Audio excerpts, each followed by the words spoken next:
you actually start playing your instrument? I started about 15 years ago. It was more of a boredom thing. One of my friends across the street got a guitar, was taking guitar lessons. I said, you know what? Why not? Never took any lessons, picked it up. Still trying to figure it out. I guess it was in high school around 93, 94. I started singing. I wasn't really good at all. I sucked. I was really bad. I mean, seriously, you could pull a cat's tail or flush the toilet. And that sounded better than what I sounded like. I couldn't catch a football. Had to do something to get laid. Guitar it was. Looked pretty easy. The reason I started playing an instrument was just because I originally started playing sports, but I wasn't really digging them too much. So I tried playing music. I originally started playing trumpet, but that wasn't really my thing. So I switched over to drums because they were a lot more fun and it was more into the kind of rock thing. So that's why I started playing drums. All right, how long have you been playing the drums? I've been playing since about Christmas time 2006. All of my cool bass parts and everything that people actually compliment me on aren't actual technical ability. I'm pretty much just self-taught. So pretty much I'm all effects pedals and accents. It pretty much sums up my entire style. I don't know. I have a lot of weird cheesy ways of making it crappy basses sound good. I'm going to ad-lib. Basically take the guitar into the shitter with you and play a lot of Dungeons and Dragons. That was the greatest response. Yeah. A lot of hours of running scales, put it that way. Nowadays you're doing, what, 20 minutes? Guitar Hero. So, yeah. I don't know.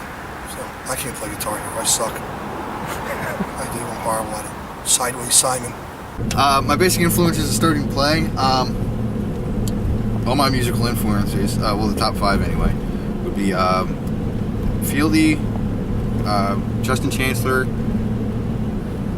I forget his name from Mudvayne, and which is weird. It's one of my influences, and I can never fucking remember his name. And oddly enough, Tom Morello, just for all his weird creativity and weird sounds and stuff. I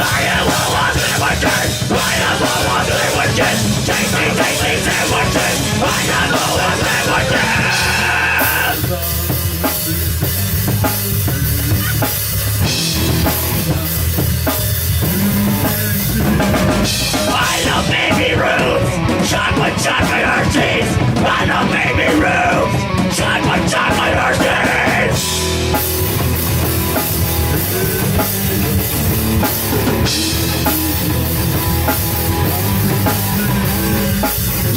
Yankees sucks. The Yankees suck.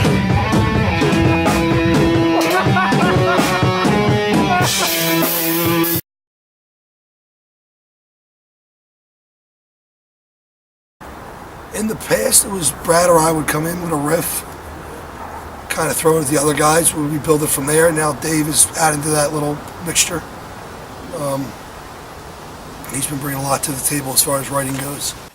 I try to think of parts that maybe not everybody would do, like parts that aren't necessarily beats, but almost kind of like using fills and stuff to hold the song together, kind of like Keith Moon.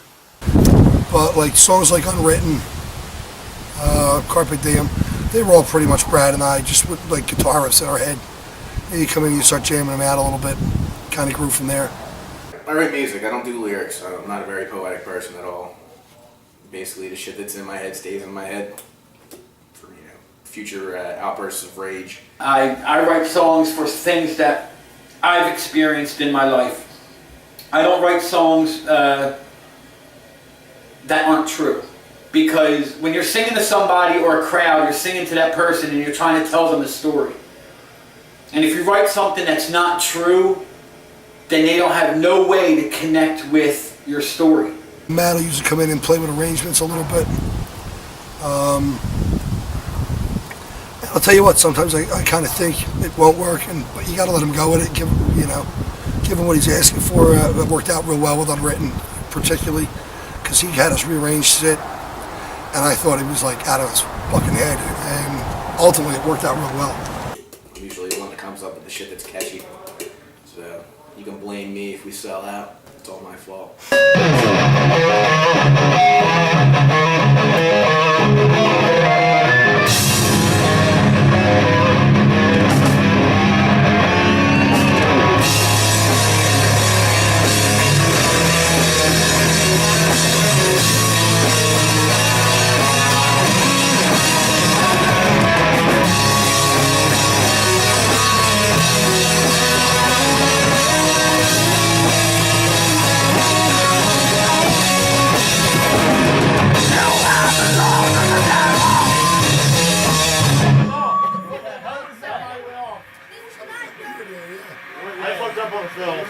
What the? Yeah. Yeah, I'm like, what the fuck was that? All right, start it over. You throw shit at the wall, see what sticks. Matter of fact, I went into a convenience store located in my hometown, and the guy was actually listening to Sick of It All on his computer behind the counter. I was really impressed that he was doing that, and I said, wow, you're listening to my band? He goes, I love the song because I lived that I'm living that right now. And he goes, I'm going through a lot of stuff. My brother passed away, my girlfriend left me, you know, and it made me feel good. It made me feel good not because he was listening to it, but he connected with it. And I think if you connect, I try to connect with everybody. And everybody's been in a lot of situations that I've been in, so, you know, when you write something like that, you're going to get great responses, especially if they went through it. It's starting to sound a little more like a song. It's starting to actually come together. It's not four guys having to jam at the same fucking. The last 2 times we played, I really find myself not hating it anymore. I'm gonna hate it until it's done. Yeah.